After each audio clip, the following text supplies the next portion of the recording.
Well, for me, it's about the people. Whether we're talking about being an engineer or being in this field or doing whatever, it's about the people because, obviously, whatever you do in life, except for the times where you're in solitude and doing the things that you enjoy to do by yourself or whatever, there's so much interaction in this life and specifically in this field.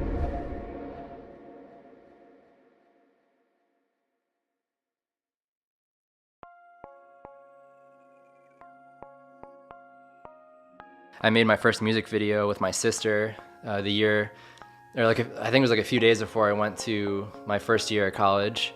And at that point, like after I made that music video with my sister, like I did the music and she sang, and then I also shot the video. Everything just sort of clicked, and I realized like this is something where I can add a lot of value into other people's lives.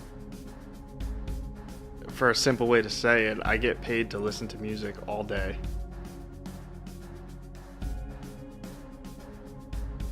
Being a music producer means that I help the artist in fleshing out their ideas sonically. You need to be an extrovert in some aspects, and some would argue that there's probably a threshold there, but that depends on who the artist is. Some artists want to have full engagement with the engineer and have the engineer almost step into a producer's role a little bit. They'll ask you, what did you think about that take? What do you think about this instrumentation? Should we change the arrangement? So you need to be prepared for that stuff.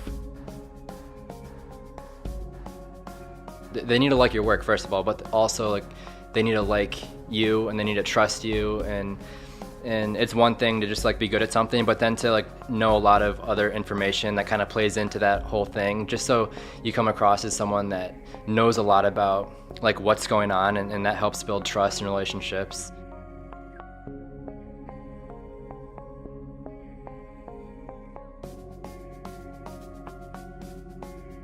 I think you have to be a pretty selfless person and kind of just be content knowing that you will never be in the spotlight, really.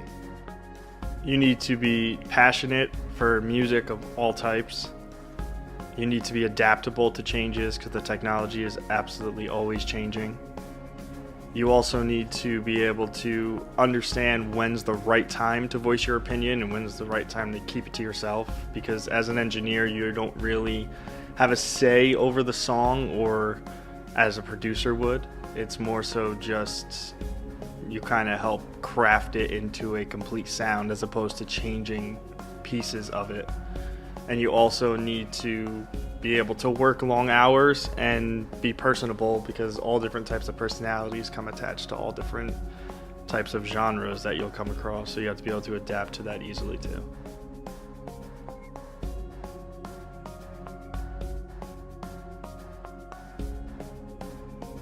So what we try to do when we meet with the artists is try to, have that conversation with them and find out, well, what is your plan?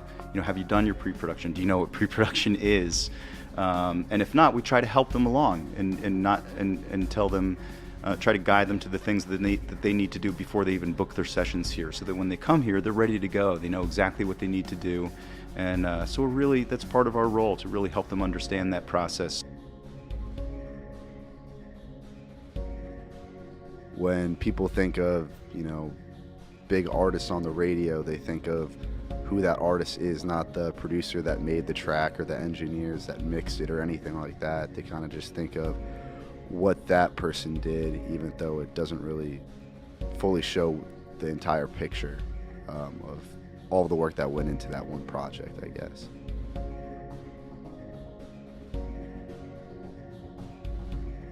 The anonymous factor in this job in particular, to me, doesn't matter that much. Only because you will get your credit on the album where you're supposed to, and the only people that are truly ever interested in who's doing it are the people that are also trying to do the same type of job or succeeding in the same type of job. So if you can gain fans in your own quote-unquote, since we're talking about music, it's not really a genre, but in your own lane, that's the best thing you could do as an engineer. I don't know if it's anonymity because there's so much interaction with the clients. I mean, that's where I get my satisfaction. I mean, it's part of human nature to want to react with each other, to want to interact with each other. So I don't really equate that to anonymity.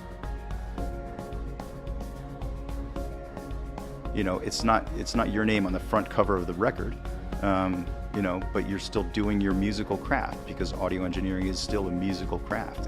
It's technical, but it's still at least 50% artistic and creative, especially in the mixing process.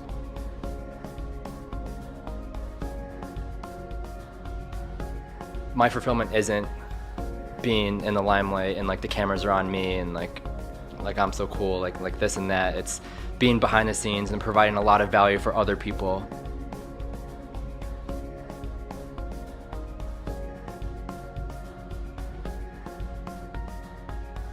What drives me, I guess, is trying to take aspects of all these different genres of music that I love and putting them together in a unique way that represents who I am and the music that I like to my audience.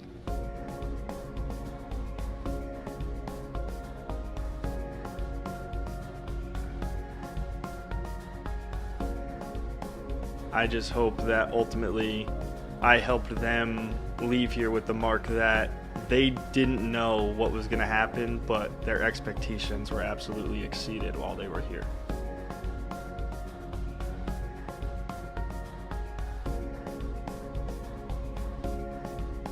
Try to stay away from feeling like you've got it, this is what you do, and you're the best. Strive to be the best, and strive to be the best that you can be, but always leave room for improvement. There's nothing wrong with that. I'm Tom Askin, and I am a recording engineer. I feel very blessed and lucky to call this my workplace every single morning. Love what I do. John Locker, recording and mixing engineer, and I wouldn't trade it for the world. Hello, my name is Austin Hine. I'm a music video producer and I love making awesome content for artists.